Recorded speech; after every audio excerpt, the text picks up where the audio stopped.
welcome everyone to today's Two Saints podcast show with myself, Mark C, and my co-host, Mark H. How you doing, Mark? Yeah, I'm doing well, mate. As I say, bit gloomy at the minute, to be fair. I mean, performances haven't been great, but ever optimistic, get a few points on the board, hopefully this weekend. Who knows? But I hope everybody else is keeping safe and well, looking after each other at the minute. Absolutely right. So just remind everybody, you can now get in contact with us directly via our new email address, which is the Two Saints Podcast Show outlook.com.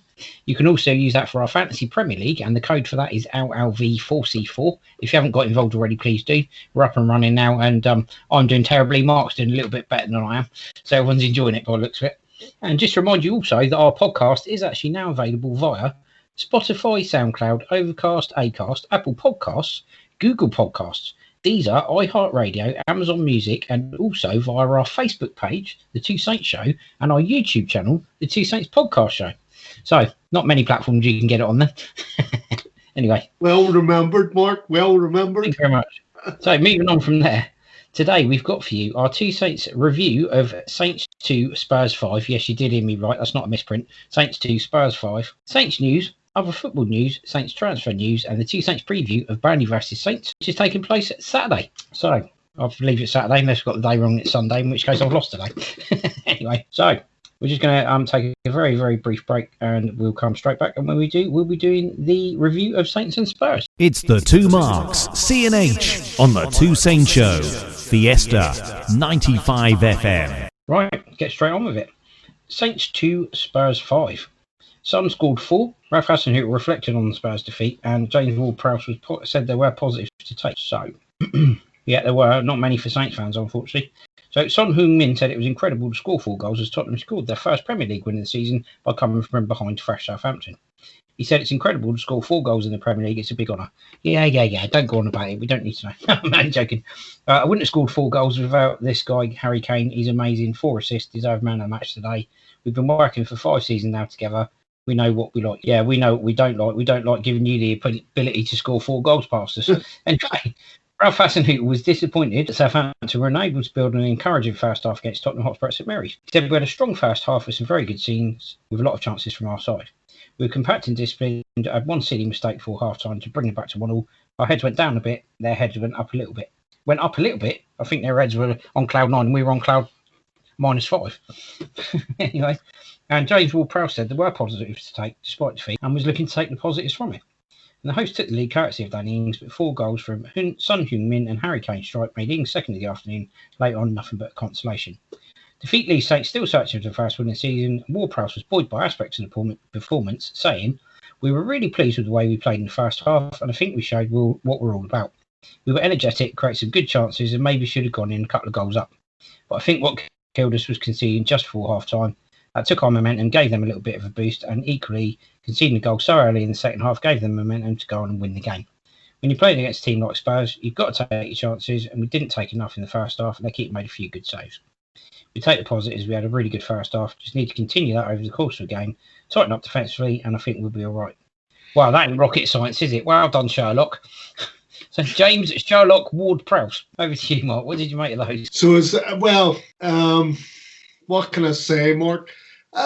It's a bit of a strange one. You go, the worst thing we could have went and done was to go 1-0 up, right? Because you knew straight away, as soon as we went 1-0 up, the rating was on the wall. I mean, let's be honest, right?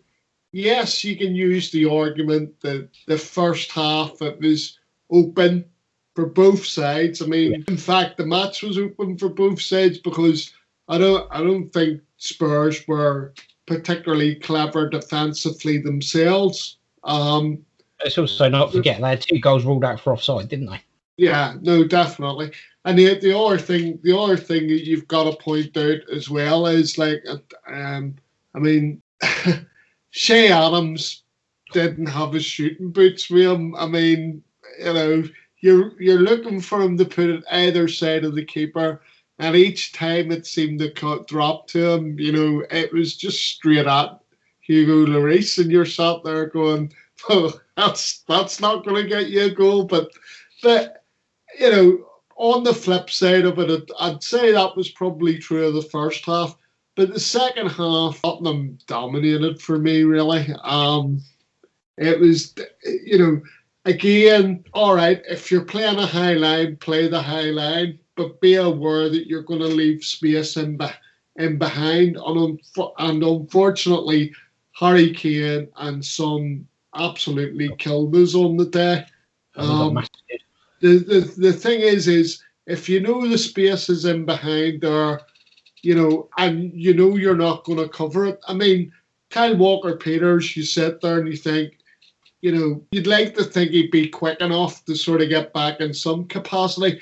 But if you're that high up the pitch, Mark, I can't understand for the life of me.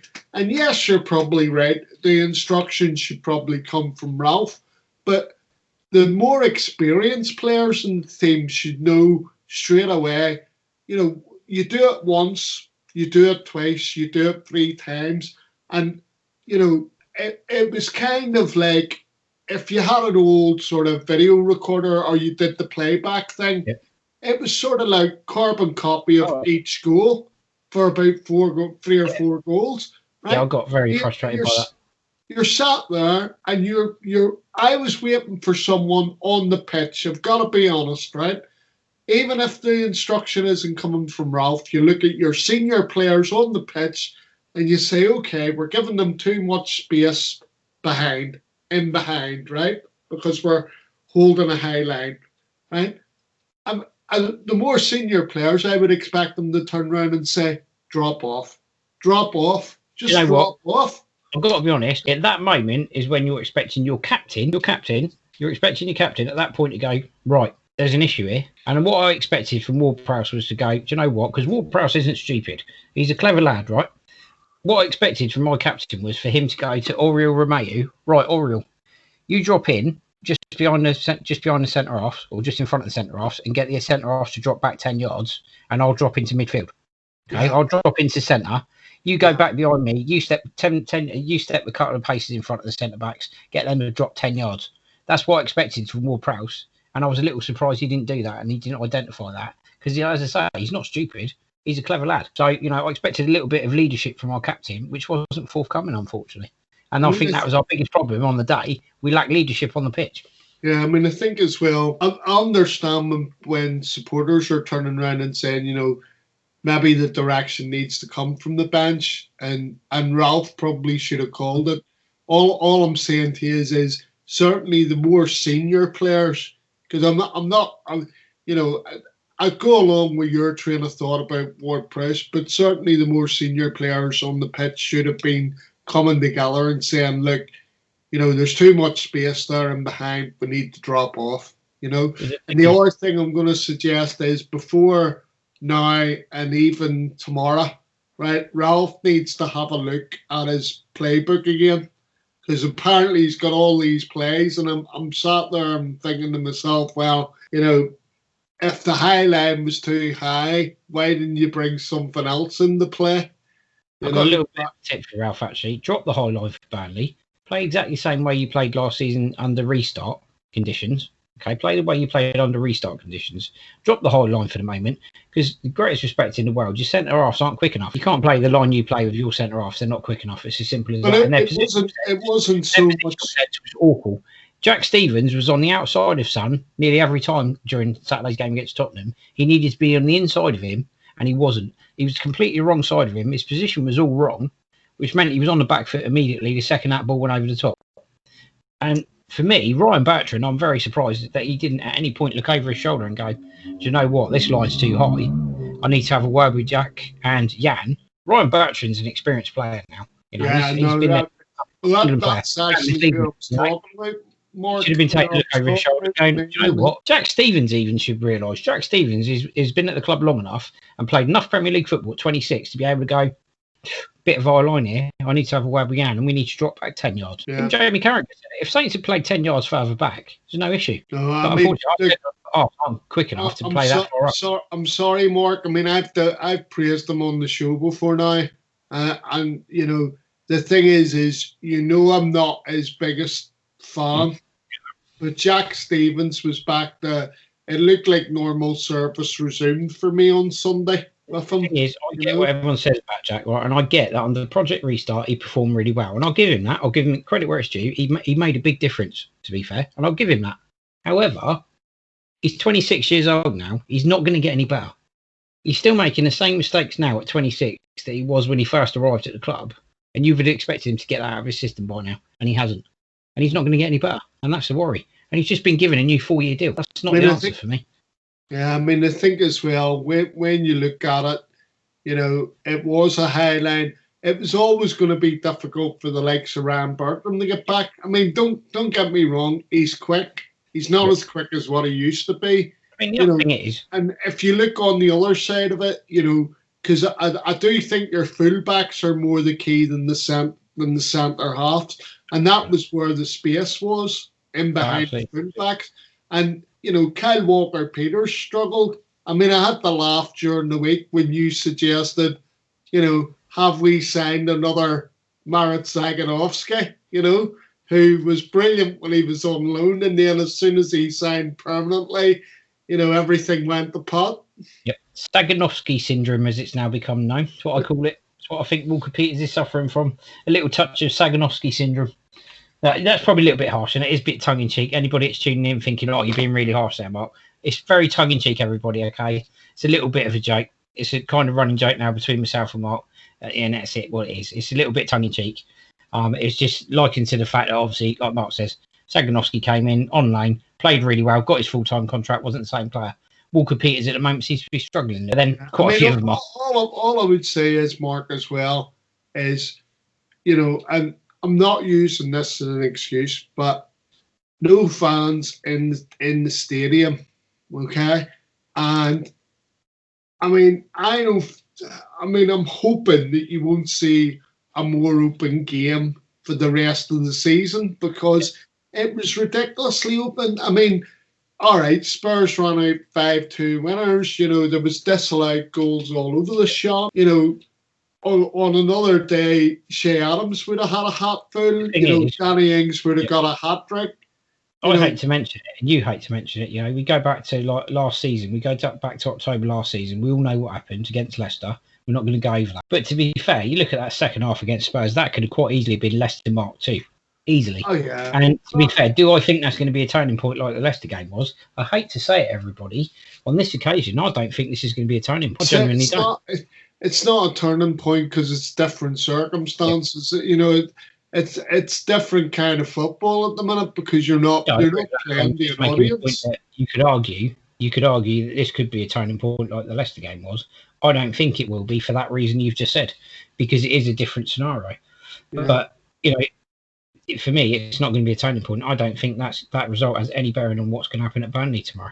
You know, I've heard rumours Burnley going to have 7 first-team players out. Well, the writing's on the wall then. We might actually just scrape a narrow defeat. The point that I was going to make was that, you know, because there isn't fans in the stadium, you know, the players need to motivate themselves. They need to look at themselves. You know, the thing is I read a report from Romeo during the week saying, you know, he was missing the fans because they would always give you that extra, you know, 10 or 20% physically in your body, you know, in that last 20 minutes. Yep. So that, you know, you had the drive to go on and all the rest of it. But it's up to the players to look at themselves, you know, and motivate themselves. And, you know, let's hope that they start with a win on Saturday. On Saturday. Absolutely right. You know, because the thing is these sort of performances, you know, when you look at the Crystal Palace game, we allowed them to play the way they wanted. They were happy for us to have the ball and for us to knock it about. Right. We weren't hurting them. And then they were just hitting us on the break. And then Tottenham, it was just all to do with the space in behind. Burnley's going to be another Crystal Palace for me. I think they're going to be quite happy to. Burnley are going to be quite happy to give us the ball. That's what I think. So yeah, for me, disappointing against Spurs, but there is room for improvement. And yeah, okay, we'll take the positives. The first half was a far better performance than what we've seen so far this season. So hopefully we take that first half into the Brandy game, and we do that for 90 minutes, not 45, because that was one of our issues last season, wasn't it? Yeah. Anyway, I mean, all I'd say, Mark, is I agree with 100%. Room for improvement, but that room for improvement's got to start at Turf Moor on Saturday. Absolutely right. No, I totally agree with that. So we'll move on for now. We'll take the first break of today's podcast, and when we come back, we'll be doing Saints news. The Two Saints Show here on Fiesta FM. Tune in every Thursday, 12 till 2, for informative football chat and great tunes. Welcome back, everybody. Saints news. Premier League 2 report. Saints 1, Chelsea 4, and EFL Trophy report. Stevenage 2, Saints 1. So, Saints B team, Mark, played against Chelsea and went down 4-1, unfortunately. It suffered a heavy defeat at the Snow Stadium. Chelsea ran away 4-1 winners at AFC Tottenham Stadium. Chelsea opened scoring inside 2 minutes. Dave Horseman's side didn't back down. Lebanon scores 5 minutes later for Josh Sims' second goal in as many games. So 2-2 for Josh Sims, for anybody that follows the B team, obviously. Chelsea responded themselves with 2 goals of their own. Thomas Bello and then Miles Harris scoring within 5 minutes of each other to give the Blues some breathing space. And then took to the 72nd minute for the visitors to get their 4th. So it was the second for Pat Harris. Saints started the game with a mixture of returning loanees and academy regulars. Christoph Clara coming in central defence, while Dan and Lundaloo partnered with Romelu Mitchell in attack. Still no Oladir Olenfunwa, Mark, for some reason, which I'm a little bit surprised by. I'm guessing he's got an injury. Yeah, must be injury, mate. Must be. What do you make of that? Disappointing again for the B team. That was a great season. I mean, the thing is the start of the season well. They beat Arsenal 2-1, if you remember. The other thing is the one thing that we gleam out of the whole situation, and I see didn't. I know you're going to come on to it in a minute, but I see didn't play on Tuesday night against Stevenage, and that was, Ralph at the minute is crying out for options from the bench, so much so that he's making it blatantly obvious to the board that we need reinforcements. Basically, like I said to you before, we've got a goalkeeper, we've got a centre half, we've got a forward with relevant experience, and then you're looking at 4 youngsters on the bench. So maybe Ralph needs to look at Josh Sims as, a potential player that he could have on the bench. And I don't really understand why he's been overlooked when you look at, what he did in the Wolves game 2 seasons ago and the Tottenham game where he helped the reverse. We were losing 1-0. He came on at halftime and turned the game on its head for us. But anyway, I'm digressing, but it's just a suggestion. But no, I mean, a bit of a mixed bag. The under 20 or the under 23s B team, whatever you want to call it.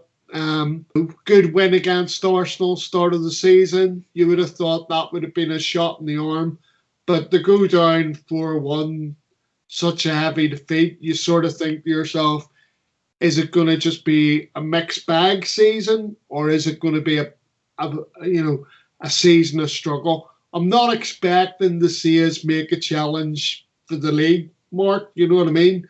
But what I am hoping is that it's a much more stable season than how it was looking last season, because we looked like we were going to get relegated last season. Yeah, exactly. So that was that. That was the Chelsea game. Obviously disappointing. We then moved on to the EFL Trophy. Saints actually took the lead in this. They actually suffered a cruel late defeat in the EFL Trophy opener at Stevenage, with the winning goal coming 2 minutes from time.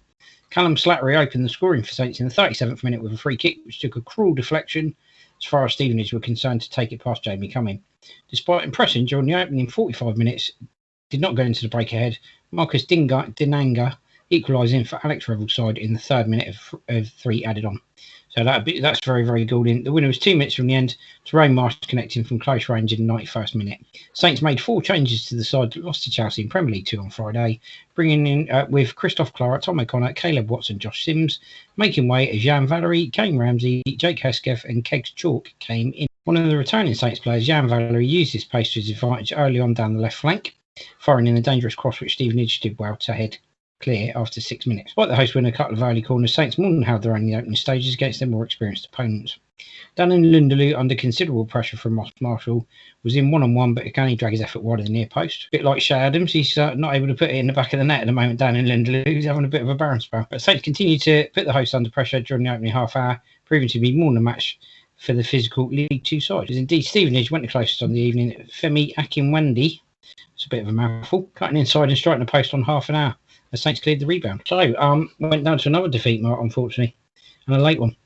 Yeah, and I've seen a few people calling for Alex Jankovic to get given a go in central midfield for Saints. What do you make of that one? Yeah, I mean, look, the thing is Ralph obviously's looking at him. You know, he managed to make the bench a couple of times during the restart and stuff like that. I just think at the end of the day that you've got to look at what your options are. Obviously, he's a key player, but I do think that he needs still to develop within the B team, Mark, before he makes the step up. You know, maybe it would be a case of occasionally, you know, when needs must, you bring him into the first team squad. I don't think he's ready for the step up to the first team yet. Yep. You know, I think it's gradual exposure. You know, it's the same discussion that you and I would have about Will Smallbone. Yeah, absolutely. You know, absolutely. I mean, I'm not saying that these players aren't talented. They are. You know, but it's a gradual process at this stage. Yeah, I agree there. Right, moving on to the under-18s. So they actually played Crystal Palace, and they also were defeated by Crystal Palace. Crystal Palace 2, Southampton 1. They were dealt a harsh blow on Saturday, losing to Crystal Palace in the under-18s Premier League with the last kick of the game. So another late goal, which Saints went down to, unfortunately. It's a bit of a recurring theme for all the teams at the moment, it sounds like, Mark.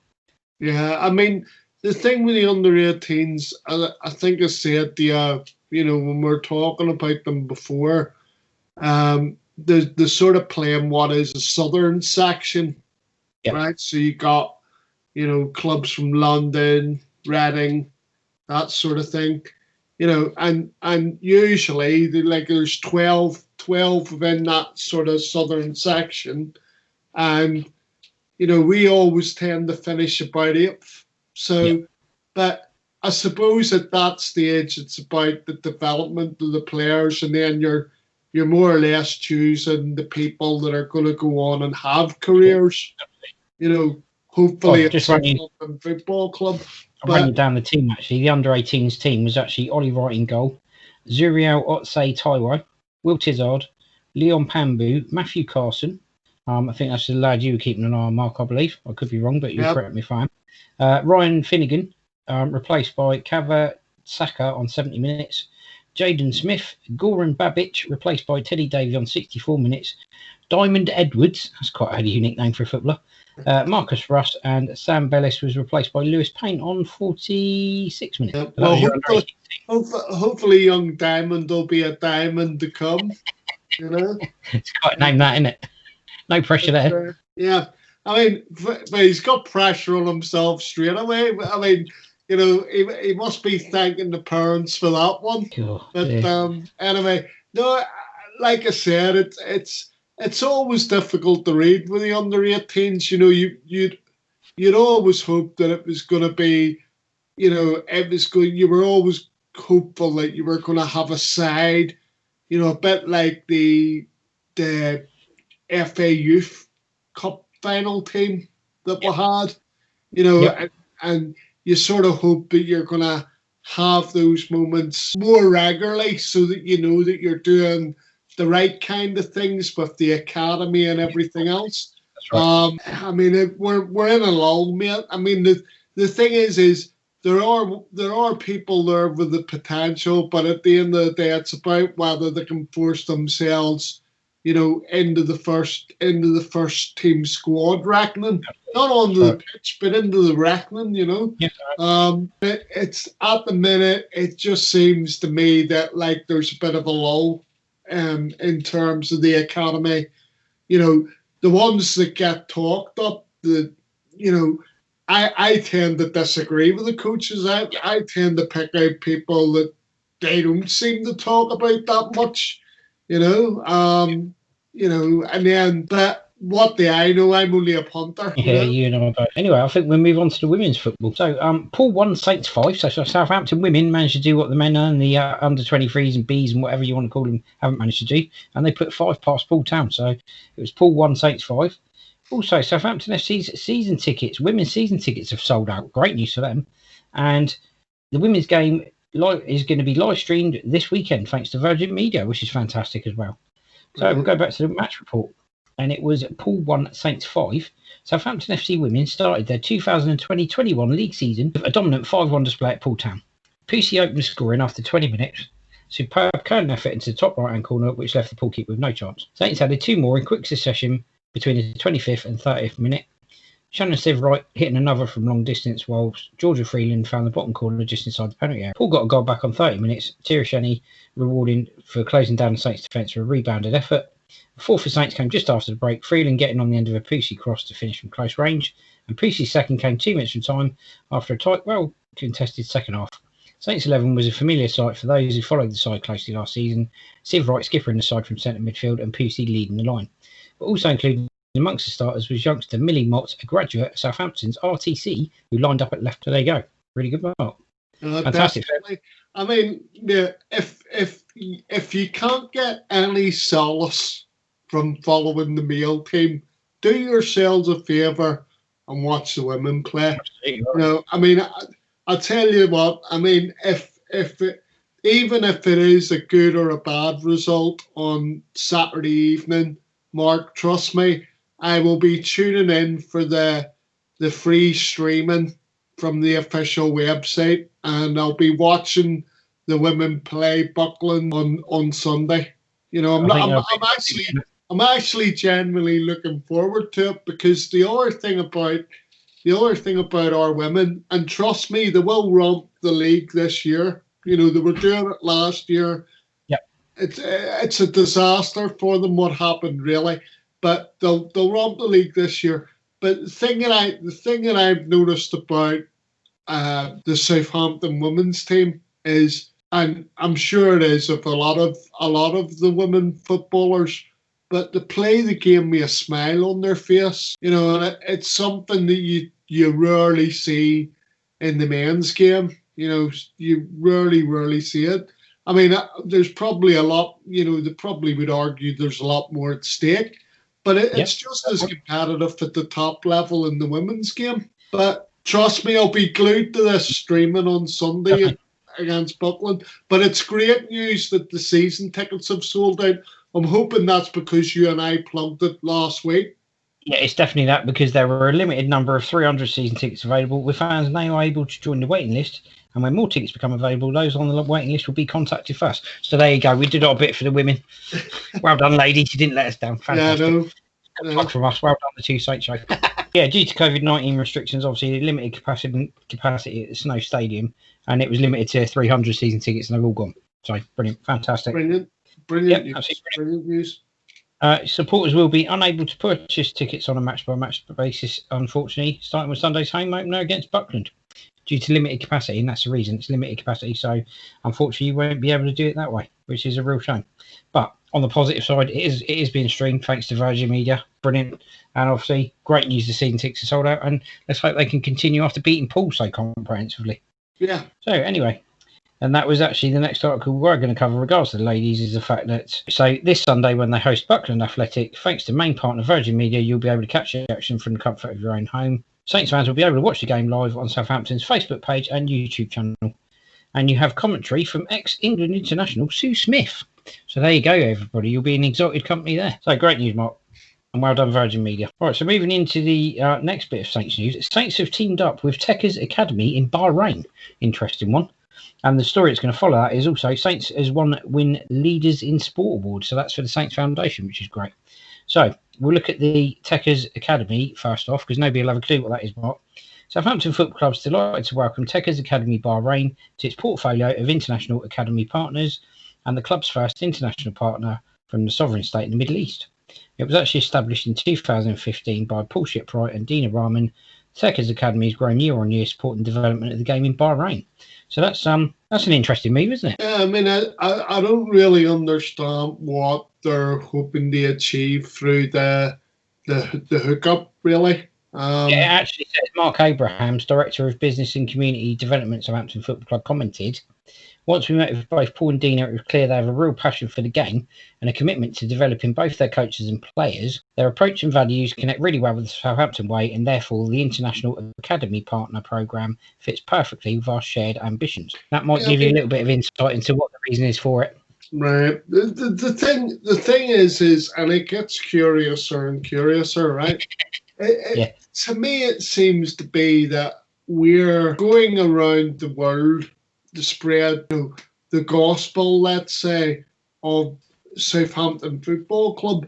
But by doing so, we're not actually tapping into anything ourselves. It seems to be that other people want our expertise, and that's fine if they're getting well paid for it. What I found interesting about this is you and I both know very well, Mark. It was a gentleman from Southampton that a very, very long time ago took a football to Brazil and actually introduced the game to the Brazilians.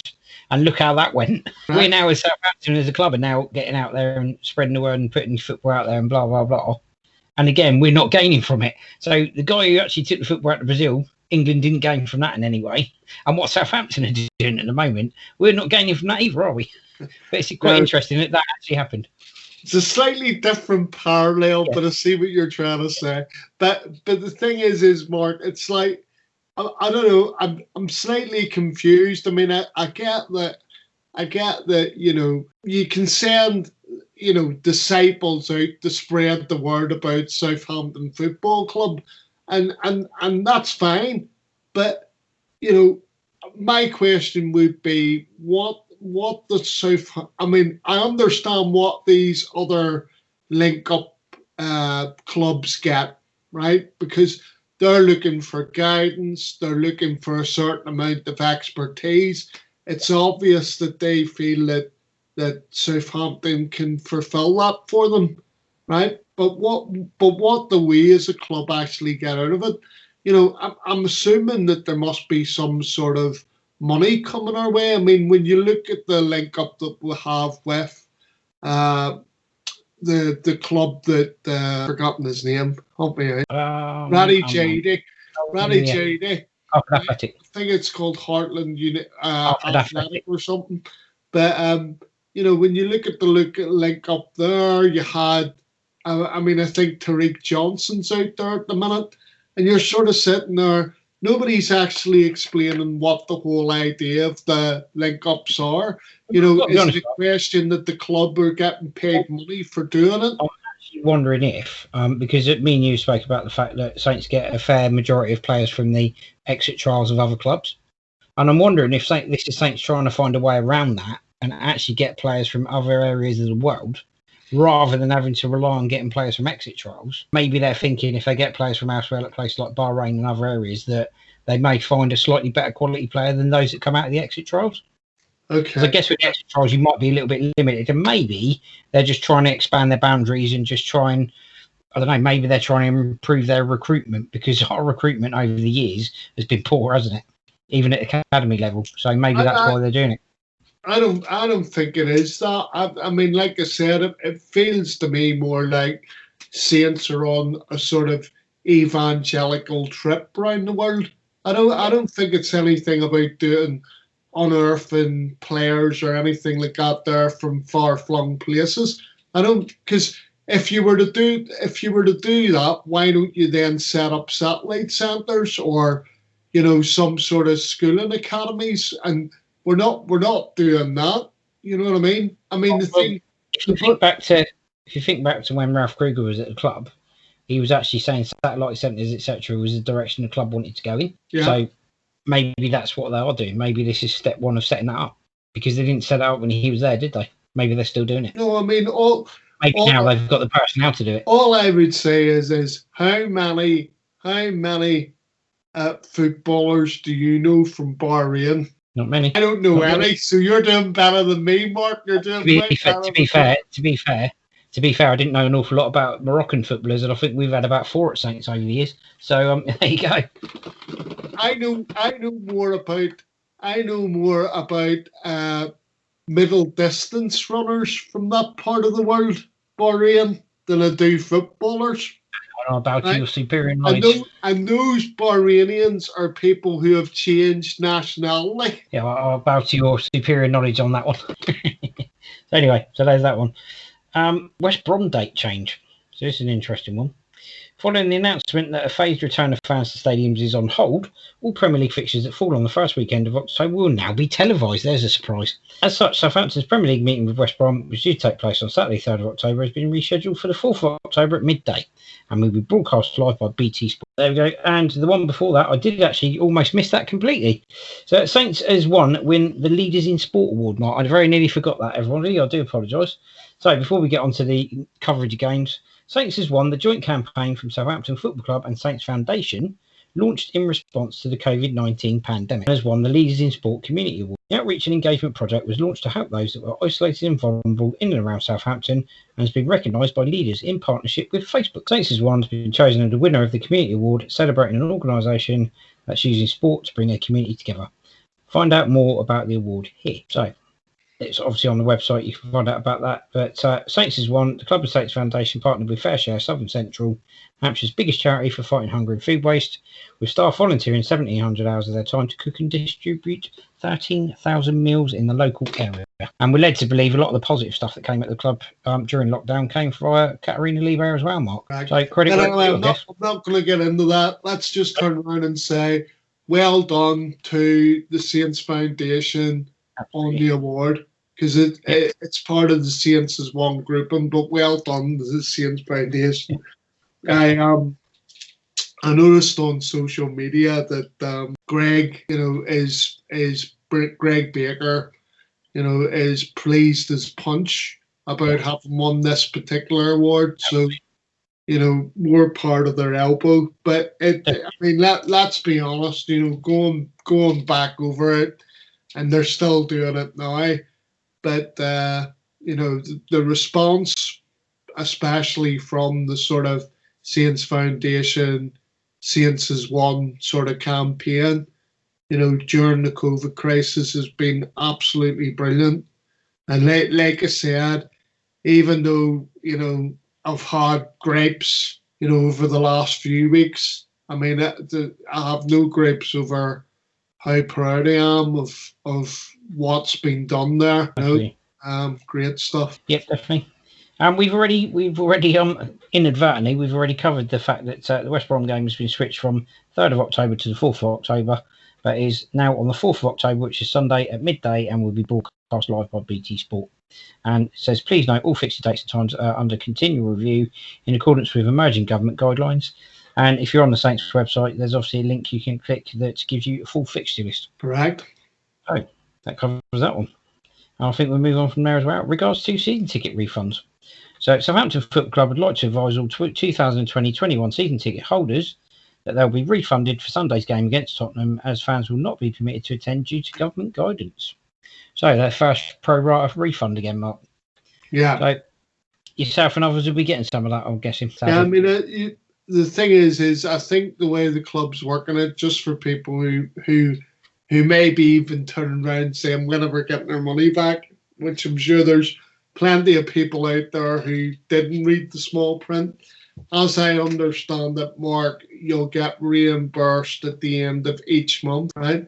But I think that there's guidelines in that report that basically says that, or if it isn't in the report, I certainly seen an email where they turned around and said that if you hadn't received a refund for the Tottenham game by the 3rd or 4th of October, that they wanted you to contact the club. But as far as I'm aware, you'll get reimbursed at the end of every month for the home games that you miss over that particular month. I believe so. If it's 2 refunds, you're due 2 refunds. If it's 3 refunds, you're due 3 refunds, and so on. So from the day of the announcement, which was obviously today, So today's announcement, refunds for the pro rata amount will be processed within 14 working days from today's announcement, as guaranteed by the Saints' promise of their commitment to protect season ticket holders. So all supporters that paid using card, either for the full cost of season ticket by instalments or using a combination of card and credits, will be refunded directly to the card used for payment within 14 days of the decision being made, which is the 18th of September, which was obviously... which is basically why they're turning around and saying, Mark, if you haven't received your refund, by the 4th, I think it was the 3rd or 4th of October, you were being advised to contact the football club. If you're a season ticket holder and have not received a refund for the Spurs game by the 6th of October, please contact the ticket office or phone them.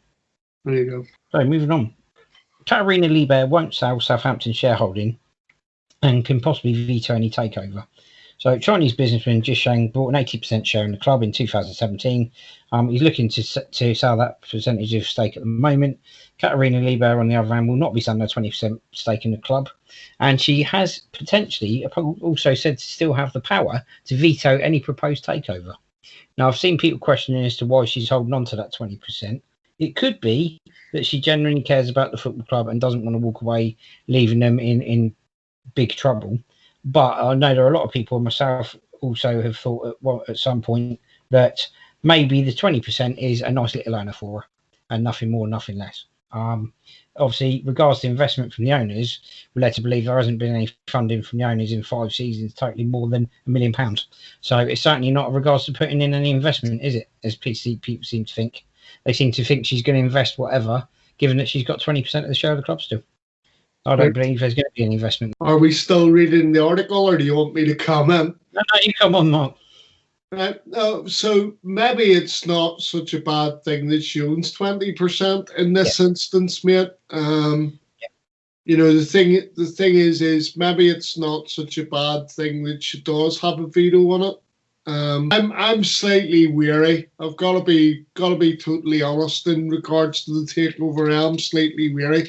So maybe, I mean, there's an irony here in the sense that she sold the club, to Mr. Guy, and and she made a fair bit of money out of it. I'm not going to cut corners about it, but it's ironic that she would have the power of veto, against the man that she sold basically the club to. So it'd be interesting to see what the outcome might be there.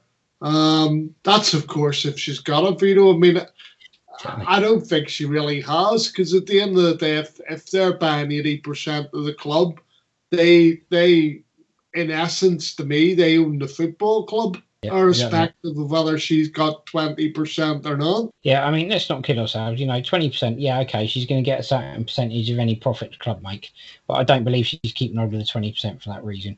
I know people are going to be sceptical, but, to be fair, she could go and make profit anywhere. She's a very astute businesswoman. She's not stupid. She could go and make an absolute fortune elsewhere if she wanted to. So I'd like to believe that's not the reason she's kept that 20%. And let's not forget, there were some positive things the club did during lockdown that we're led to believe she was responsible for. And they've even said that on Radio Solent. So, anyway, I think we've covered that section brilliantly today and covered that article very well indeed. And at that point, we're going to take a short break. When we come back, we'll do other football news. It's Mark C and Mark H. Mark my word, they're here with everything in the Two Saints Show. Welcome back, everybody. Other football news, and we'll start with transfers.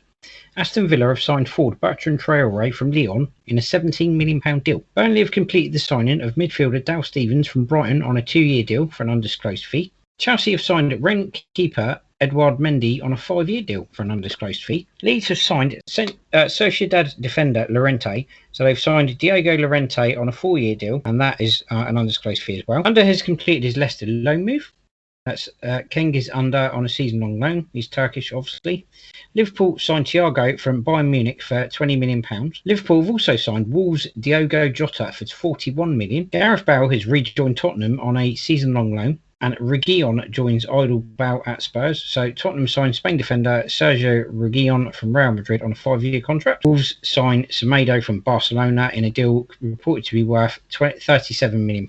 Hickey joins Bologna from Hearts. He's signed for Bologna from Hearts for a fee of £1.5 million. Luis Suarez Barcelona agreed to allow Suarez to join Atletico Madrid after a meeting with the striker's representatives, and obviously after a move to Juventus fell through during the week. And McCormick joins non-league Aldershot, so that's Ross McCormick has joined non-league Aldershot, and that brings you right up to date with all the latest transfer deals this week, Mark. So moving on from there, the Premier League has agreed a new broadcast deal in China to cover the rest of the 2020-21 season. A contract's been signed with Tencent Sports after its previous $564 million deal with PVP TV was terminated with immediate effect. Viewers in China will have access to matches from this weekend. Financial details of the new deal have not been disclosed. So there's that one. And also, the National League are in talks over funding. So over a critical funding package, the National League say they're in talks with the Government and Football Association over a critical financial support package. So they're after a support package, and the Premier League are going, that's all right, we've just signed another massive lucrative deal with the Chinese for loads of money. You can't marry the two up, can you? No. It could only happen in England, couldn't it? No, I mean it's a shame about what's happened. I mean it's a little bit ironic as well, where you sort of think, well, there's no trade going on with China. Well, there is if you're the Premier League, you know, I mean, thankfully they've managed to get a new deal in place, but it's ironic that they're not as forthcoming when it comes to their poorer relatives. Let's put it like that. Absolutely. I've seen that there was a couple of Premier League managers today have actually backed out. They've backed up the fact that they feel that there should be a handout to the Football League clubs. Definitely. Klopp was one of the people that's come out and basically, said that the Premier League should be doing more for the lower league clubs, and there should be much more of a trickle down effect. So yeah, I mean, it's, as I say, it's pretty poor all round, but hopefully, as I say, in terms of the National League, I mean, I definitely hope that they get the funding, because they're a little bit between a rock and a hard place, because, they're in the same sort of boat as the League One, League Two clubs, where, finances for all those clubs are going to be hard to come by over these next 6 months, I mean, Absolutely at least the likes of the Championship clubs and the Premier League clubs, they have TV deals in place and other ways of finding revenue. And it just isn't the case for the League One clubs. I mean, hence the fact that, Mark, compulsory testing in the Premier League, compulsory testing in the Championship, but it's not compulsory in League One and League Two, and that's more to do with affordability. Now they do it whenever they can. Don't get me wrong; the lower leagues clubs do it whenever they can. But obviously, they're not testing as frequently as the higher league clubs. Yeah, it's amazing. The better off still continue to benefit. What a surprise. Yeah, 100%. What a surprise. Anyway, at that note, I think it's a really good way of ending that section of the show as well. So we're going to take another short break. When we come back, we'll do Saints transfer news. It's the Two Marks, C&H, on the Two Saints Show, Fiesta 95 FM. Well, welcome back, everybody. Saints transfer news. Southampton boss Ralph Hasenhüttl wants up to 3 new signings, and Ings is not interested in leaving Southampton, according to Ralph Hasenhüttl. Everton midfielder Tom Davies, a target. Southampton want him on loan, while Merseyside club prefer a permanent deal. Southampton boss Ralph Hasenhüttl was confident the club will do business before transfer window closes, said there could be up to 3 new signings. Saints have already signed Kyle Walker-Peters from Tottenham and centre-back Mohamed Salisu.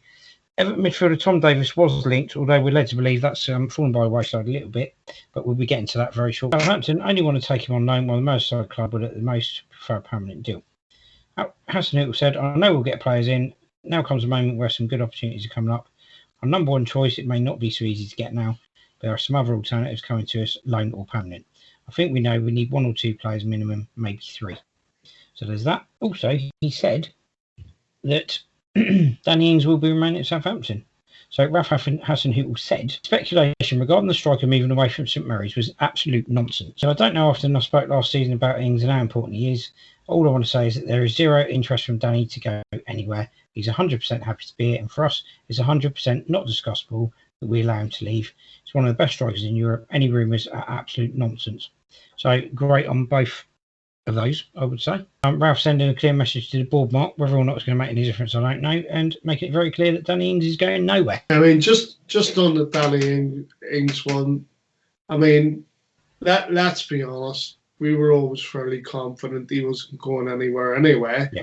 I just think that, you know, especially whenever things aren't necessarily going that well on the pitch, people start saying, you know, this and that in the dressing room, or this player's unhappy and that player's unhappy, and then people go into meltdown. Yeah. You know, you got, I mean, Spurs, they wouldn't be able to afford Danny Ings, like I said on the last 2 or 3 shows, you know. Yeah. Yeah. And I'm sat there thinking, absolute nonsense story. You know, there's no foundation to it whatsoever. Yep. And, you know, the thing is obviously Ralph's just felt he needed to come out and nip it in the bud before it went any further. Yeah. As regards to, you know, him wanting to see 3 players come in, or, you know, at least new faces coming in, I mean, it's good that he's come out and said that, because then he's applying pressure on the board, and I think the board needs to have pressure put on them. Absolutely. It's all right turning around and saying, "Oh, we've got the man to take us forward," you know, and they're saying, "Oh, we'll back them as much as we can." You know, the thing is, I would agree with that if it wasn't the fact that the figures don't actually match up with that. If you look at Mark Hughes, in the same sort of length of tenure, Mark Hughes spent about 70 odd million quid. Ralph Hasenhüttl spent about 40 odd.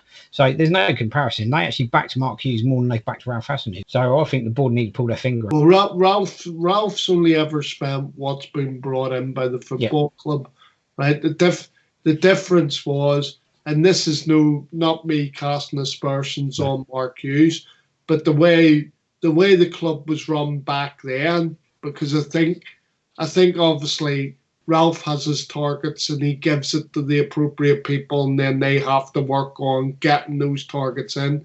It's bad news, by the way, to hear that he's missed out on his number 1 target. So obviously we're not doing our job as well as we think we are. But in fairness, I'm starting to think that was the lad from Schalke, because there were a lot of rumours he was the number 1 target, and I'm starting to think that maybe he was, because that was quite early in the window as well, wasn't it? Yeah. But, you know, it's disappointing. All I'd say, Mark, is it's disappointing if that's the case. Yeah, absolutely. Know? But then what I would say is, just going back to Mark Hughes. I mean, the way it worked in Mark Hughes' time was, don't forget, Saints were still awash with money from the Virgil deal at that stage. Well, and we still had Les Reed there as well. Fortunately, you know, Les Reed was still around and able to spend the rest of that money that summer, because Mark Hughes was given a list of players to pick from, and he okayed the players that came in, and we had Danny Ings come in that summer, we had El Sanusi come in that summer, and we also had Vestergaard come in that summer, and obviously that's where your 40 to 50 million pound comes in. And then obviously, since that period of time, since that very point, we have basically been skint, because we've spent all our transfer money, you know, and effectively we're only spending what we bring in. But the thing is, Mark, what I would point out to the listeners is, we've got Charlie Austin's 5 million quid, because we didn't spend any money that summer. Or not that summer, that January, right? So Charlie Austin came in the last day of the window last August, right? £5 million. Then they did 2 loan deals. Cedric and Yoshida both went out. It's believed that both were worth around £3 million, right? So that you're looking at 11 million. Maybe to offset that off, you're going to have to look at Kyle Walker-Peters. That probably cost the club 2 million. You're still looking at 9 million when you get to this summer. Then you look at Højbjerg, allegedly 12 £12 million for Walker Peters. Allegedly, it was 15 million for Højbjerg. Any add-ons that are coming. There was the Gabbiadini sale for Saints as well. So you got probably another £3 million there. So that still puts you back to about £11 million. Yep. Then you got Mario Lemina. So that would be another 3 million, okay? Because the loan fee, all that, yep. Right? That's around about 14. Then you've got the 8 million for Harrison Reed, okay? And then you're also looking at any monies that are coming in from Hoyt, yep. who reportedly is going back to Lazio for 5 million. That's correct. And we'll come on to that in a minute. And also Buffel allegedly moving out of the club for 4 million. Yep. So, there's money there. There's definitely money there. Absolutely right. Yeah, talking of out of the club, Angus Gunn has been linked with both Stoke City and Leeds United. So no fees reported as such, but he's been linked with Stoke City. So Stoke City are poised to sign him. Also says Leeds could renew their interest in. You see, the Stoke City one I got, okay? Because, as I understand that they've got a young keeper in there at the minute that's keeping Jack Butland down anyway, right? Yeah. And it would make more sense surely for Angus Gunn to go to a championship club where he's more likely to get more playing time than if he's a bench warmer at a Premier League club. And the thing is he's not going to get past, the first choice at Leeds plus that reserve, because the reserve's actually the number one from last season. Yeah. Because at the minute, they've got a French lad playing in goal for them at Leeds. He's only 21. And I can't see Angus Gunn getting in ahead of either of those two. Because if you remember rightly, the Leeds goalkeeper got suspended, didn't he, for 9 matches towards the end of last season. Correct. And this is why this new young goalkeeper's come in, the French lad. Yeah. So I just don't see. I mean, there'd be no point in Angus Gunn going to Leeds if he's going to be third choice, and I don't think Leeds would make a move for him. No, I agree with that. Talking of being not first choice, etc. Brighton, Burnley, and Southampton interested in Ryan Sessegnon. Apparently, Tottenham are looking to send him out on loan for the season after securing Sergio Reguilon from Real Madrid. They view Sessegnon as their future at left back, along with Reguilon. Want any club he joins on loan to develop him as a left back. It'd be a good loan move for Saints, I guess, if they can get him. Mark, he's a decent player, Ryan Sessegnon. Would he add a little bit more to Saints, you think? Or? I do. I mean, the thing is Spurs may be looking to develop him as a left back, but if he came to Saints, I'd prefer him to play in his natural position, which is left wing. I agree with that. And it would be a good. I mean, I think it would be a good move for us personally.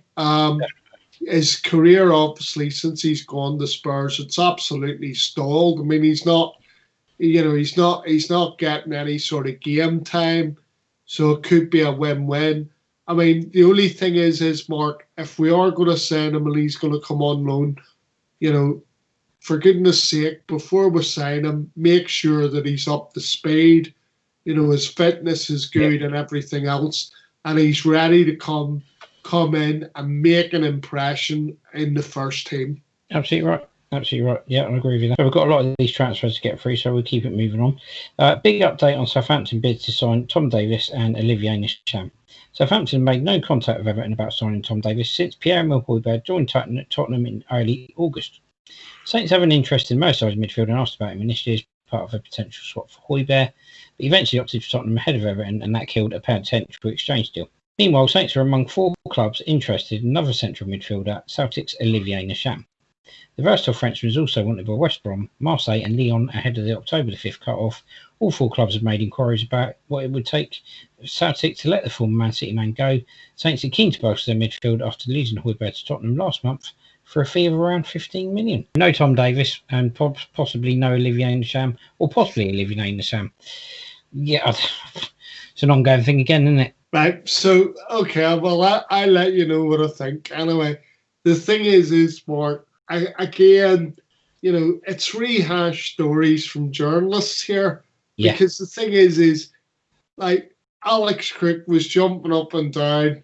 TalkSport thought they had an exclusive, all the rest of it. Tom Davis, loan move to Southampton. And you're sat there and you're thinking, yeah, all right, okay. Right. And then you dig a little bit deeper and you actually find out that, yes, Saints were interested in Tom Davies, but only if they got a deal done for Emil Højbjerg. They actually moved to Everton, right? And even then, were only at that point, it was even just about him coming on loan, maybe permanently in any sort of deal, right? And I sort of think, yep, that would have worked, but that was months ago. We're now here. So anyway, moving on from that. By the way, it's not going to happen now. I think we all know that. It's not happening. Absolutely right. The Olivier Nisham one is much more interesting because the reports that I've read is that, and when you look at some of the names on the list there, Leon, I think, was mentioned, Marseille was mentioned, and I'm sat there and I'm thinking to myself, Saints, those two, quite possibly that he might want to go back to France. But anyway, I'm just spitballing here. But the thing I was going to say to you was that I found most interesting was a lot of the reports that I read, Celtic have already named their price, right? Right, yep. And they're looking for something in the region of 12 million quid, right? And I've read reports that Saints have actually, they've bulked and having to pay £12 million for him, right? And you can imagine the sort of negotiating tactic we would start to use would be sitting there going, can we undercut you? Is there any chance of getting them for around £8 million? But anyway, so Olivier Nisham, I mean, where I thought it was more possible earlier on this summer, I think that one's a distant memory now as well. Well, one that could have some legs, but probably doesn't, due to the fee's quite low, so this guy could possibly do it. I mean, it's a matter of what money Saints have got. Saints have actually joined the hunt for Tottenham target Ibrahim Sangare, so it'd be interesting to see if any of that's got any legs to it. He's got, I think, about a year left at Toulouse, Mark. He has, yeah, 9 months, maybe he's got left on his contract. Could be that the price could be fairly low, but choice between us and Tottenham. Where do you like to go? I mean, I think Toulouse are looking for between 8 and 10 million euros. He's the sort of player that would fit the Saints mould, but are Saints going to have any money to spend? I think the thing is Mark, more interesting for me is the report suggests that we have joined Tottenham. If we've joined Tottenham and Tottenham are interested in signing them, I think we'll lose out to Tottenham. Yeah, but if it's just paper talk and we are generally interested in him, then of course it's an affordable deal for us. Yeah, absolutely right. I mean, is Barkman? We're talking bargain basement stuff. 9 months left on a deal. And Toulouse will want to get a deal done because they won't want the player to walk out the door for free in the summer. Absolutely right. Yep. No, I'd agree. I think that's probably going to be the case. You'd rather sell a player for a fee than see him go for nothing. Right? It's the issue Saints have had, isn't it? Yeah, I mean, trying to get fees for players rather than lose them for nothing. The thing is though, this guy isn't a sort of an all-round box-to-box player. He's much more of a sort of defensive midfielder. Yeah, definitely. All right, move on to the next story, which is Leicester are ready to sanction the Gio's exit. This relates to Hamza Chowdhury and Damari Gray. Chowdhury's obviously been linked with Saints. He's keen on a permanent move away from Leicester. The latter piece of information could be of interest to Southampton. According to a report from Telegraph earlier this month, the Saints have the Afro-haired midfielder in their sights as a potential replacement for Pierre-Emile Højbjerg. Excuse me, a little bit of indigestion there. My apologies, everyone. Right, what do you make of that one then, Mark? So, Chowdhury, yes or no? Good signing for us. I mean, it would have been a possibility if it was a loan deal. I mean, he wants to move away permanently. I think Leicester would be looking for more money than Saints would be willing to spend. Yep. That's what the issue is. I mean, I think Choudhury has now made it abundantly clear that he sees his future elsewhere because he's not, when you look at the Leicester midfield now, you have to be honest and say he's not going to be shifting any of them anytime soon. And the only game time he's really going to get is when one of those midfielders is injured.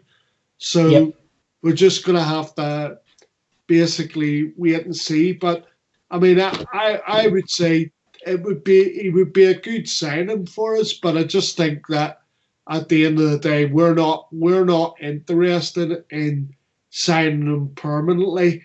And the reason for that being is that he would probably cost too much of a transfer fee. Also, part of my thinking now has changed a little bit, and part of my thinking now is the fact that Ralph said I want 2 or 3 players in, and I can't help thinking these are going to be mostly loans for the reason that Saints haven't got a lot of money to spend. Anyway, we'll move on to the next one. It'll probably be two permanents and a loan signing, or 2 loan signings and a permanent. Absolutely right. We'll move on to the next one. Saints are ready to explore a move to sign Ruben Loftus-Cheek from Chelsea if the Blues are willing to let him leave Stamford Bridge on loan, according to The Athletic. Saints obviously desperate to add a central midfielder to their ranks. He's on Saints' radar. They're keeping an eye on what Chelsea choose to do with the player. I'm led to believe he's on about 100,000 a week. So, Chelsea would have to pay a pretty substantial chunk of his wages in order for him to come to Saints, and I'm just not sure I'm not sure that's a going mark, to be fair. Well, all I would say, Mark, is I'm sure there's loads of Saints fans that would love to see him at St Mary's, but I'm not one of them. No, I'm not either. I wouldn't go near him with a barge pole. Too injury prone. Yep. I think for the way, I can't believe if that's true, the wages he's on. I just sit there and I think to myself, this is a guy that hasn't if you looked at him on Wikipedia and you looked at the amount of appearances he's made for Chelsea over the years that he's been there, I was surprised to read that he was the age he was. I thought he was younger than that. He's far too much of a peacock for my liking. I just think, at the end of the day, with a club like ours, we need everybody fit. And the thing is you can't gamble on people that have a history of being slightly injury prone, and he definitely comes into that bracket. Well, the thing is, we haven't got the luxury of being able to carry players either. So, for me, it's a non-starter. We don't have the luxury of being able to carry anyone. But anyway, we'll move on to the next story. So Southampton not entertaining loan exit for their defender Yannick Vestergaard. He's unlikely to join West Ham on loan in transfer window. Saints are not open to a temporary move. There was probably Saints fans going, "No, take him." I'm pretty sure they probably went in and out. In today's podcast, basically, because as you can imagine, last night I was jumping up and down and thinking, "This is brilliant news." Somebody's actually serious about taking him on loan. They're keen to do the deal. And then you wake up this morning, all bush-eyed and, fairy-tailed and all the rest of it. And I'm sat there, and the first thing is I turn the computer on to be confronted by the news that Saints don't want to do a loan deal. And I'm sat there going, they don't want to do a loan deal. Why don't they? You know what I mean? But there you go. But hey-ho, I told you, Mark, I warned you about this, and I said to you, this man is here for this window at least. Yeah, so Yannick, just work on the whole Bambi on ice thing in the opposition's penalty area. If you can get that sorted out and not do that, you'll be doing all right. So anyway, Saints star taking big pay cut to St Mary's exit. Surprise, surprise. Wesley Hoots agreed to take a substantial pay cut to join Lazio on a loan deal from Southampton. Lazio is obviously the club that we originally signed him from. They're looking to get him back. He will cost them $8 million if they decide to trigger the purchase option. So Lazio have been working on a deal. I think Saints were quite keen to have an option to buy or a definite buy rather than a possibility.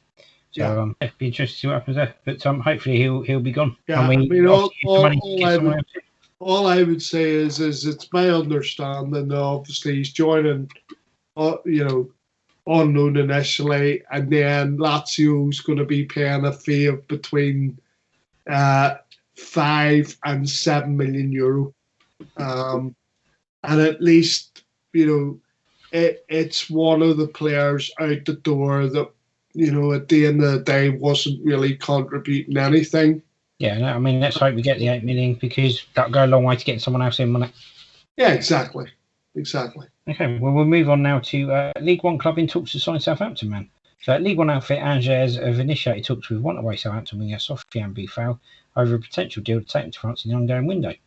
He played just a minute of football after last season resumed in June. It's firmly out of the boss's plans at St Mary's. He's in the final year of his contract at Southampton. Both the player and club are ready to part ways before the transfer window slams shut next month. Olympiacos have reportedly agreed on personal terms as a player, but a deal is not yet done, and Boufal has fresh interest from France. So this is according to L'Equipe. Angers have entered into talks with the winger over a potential move to League One in the final week. Yeah, I mean, the thing is it's an interesting one, because obviously now that Saints have revealed that they're willing to do a cut price deal on him, the suitors seem to be coming out of the woodwork. Again, Mark, I believe that, like Wesley Hoyt, he's agreed to take a substantial pay cut. I believe it's about 50% of what he was being paid by Saints, and I think Saints were paying him £65,000 a week, and I believe whatever club he decides to go to, they're going to be paying him wages of around £30,000 to £35,000 a week. So, right. But I mean, look, there's suitors out there. It's obvious that he's, the not really. It depends what way you look about Sofiane Boufal. I think it's needs must, in the sense of, they need to try and get some sort of money in. Some of them, there was probably a couple of players that were going to be sacrificed. He's definitely one of the ones that's being sacrificed. But if it helps us to move on and bring other players in, then it's a win-win. And hopefully Sofiane will move to a club where he'll get the game time and basically show, what a good player he is, rather than, what we had, which is, we were seeing glimpses here and there, but it was nowhere near enough.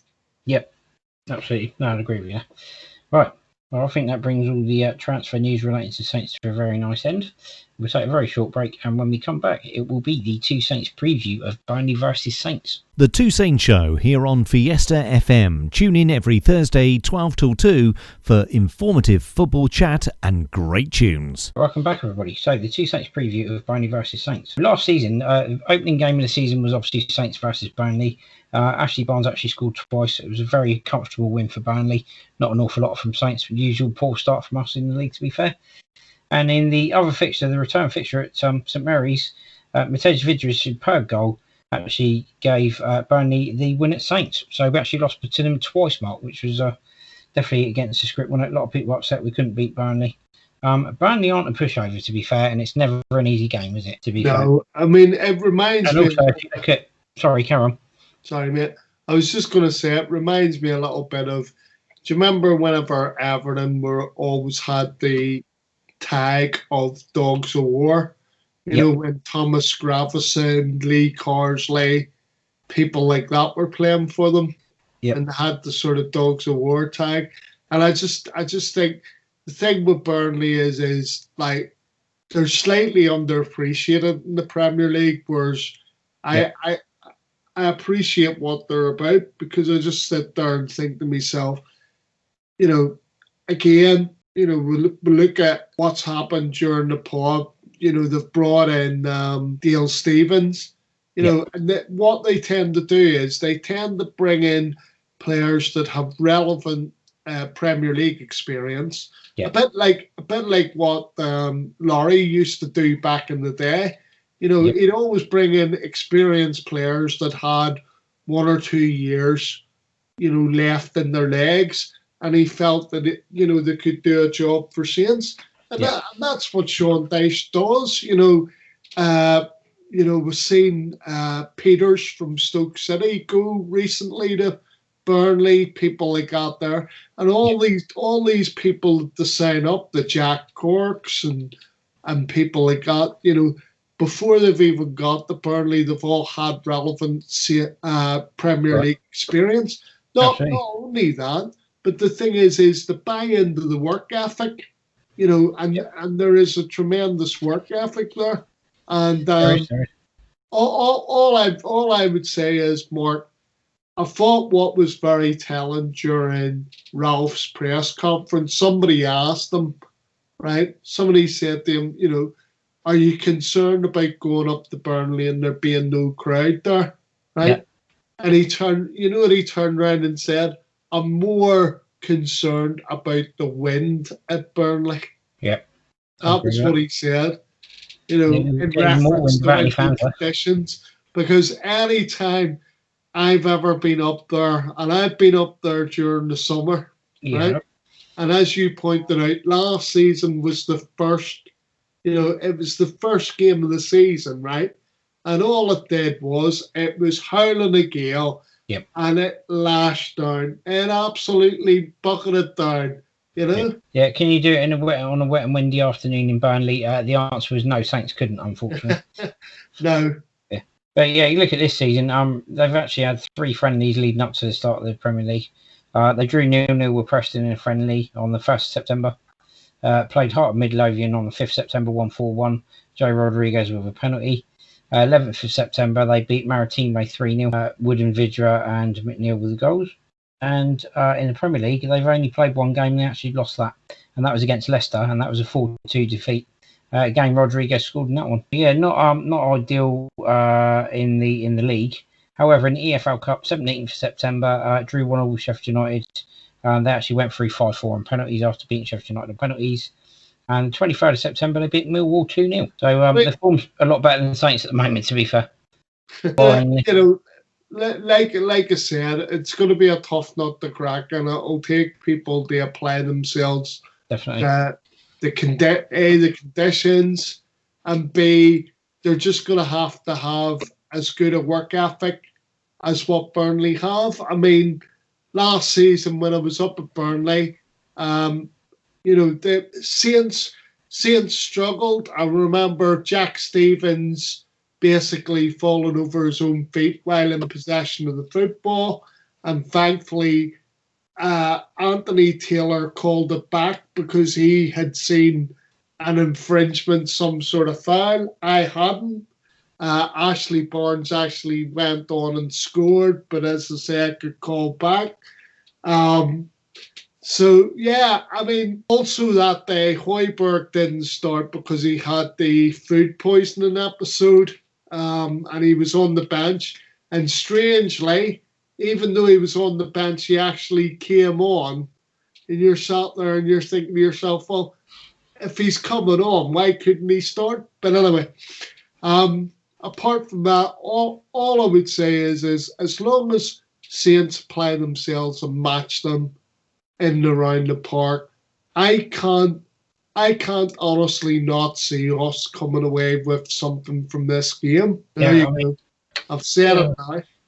I've got to be honest, I think it's going to be another defeat of Saints, or we're going to scrape a draw. I think a win's going to be difficult. Okay. Well, I'm going to say that the old boy is going to come back and bite them on the bum, and Danny Ings is going to get another brace to go with his brace that he scored against Spurs last weekend. Okay. I'm going for a 2-0 Saints victory. 2-0 Saints victory. I think it's going to be difficult to get a result, but I'm going to try and be positive. I'm going to say 2-1 Saints. Ings and Adams to score. Right. I just want to say as well, I think I'm right in saying that the last time we won at Burnley was in the 2007 season. You may well be correct. I think you're probably right, actually, Mark, on that one. It may be because if I remember rightly, the last two occasions that we've won there were both in the championship, and I've got a funny feeling it was 2007-2008 season. Funny thing, you're probably right Seasons. there. And I bow to your superior knowledge because you definitely would know more than me on that one. Because to be fair, you were probably there. I was for both of them. There you The go. strange thing is, one of the games that we won, Mark, you'll laugh at this, right? One of the games that we won, right? Wayne Thomas gets sent off, right? And I was sitting there on the coach going, Wayne Thomas, he's an awful player. And then two seasons, or what was it, 18 months later or something like that there, George Burley went and said to him, I thought, what am I doing saying to Wayne Thomas? Anyway. Well, I do remember an absolute screamer that he scored for Saints. It was one of the Yeah, so highlights did of I. one time of Saints. And So did I, Bill. to be fair, but that was probably it. That was probably the highlight. So there we go, everybody. That's the two Saints preview of Saints v Burnley. So I'm going for 2-1. Mark's going for 2-0. And all that's left for me to say is it's goodbye from myself. And it's goodbye from me. And just everybody, take care of one another out there. You know, stay safe and stay well. Absolutely right. And just to remind everybody, you can now contact us via our new email address, the Two Saints Podcast Show at outlook.com. You can also catch our podcast via Spotify, SoundCloud, Overcast, Acast, Apple Podcasts, Google Podcasts, Deezer, iHeartRadio, Amazon Music, and via our Facebook page, The Two Saints Show, and our YouTube channel, The Two Saints Podcast Show. So join us again next week for another podcast when the Two Saints go marching in again. Bye for now. Bye, everybody. Thanks for listening.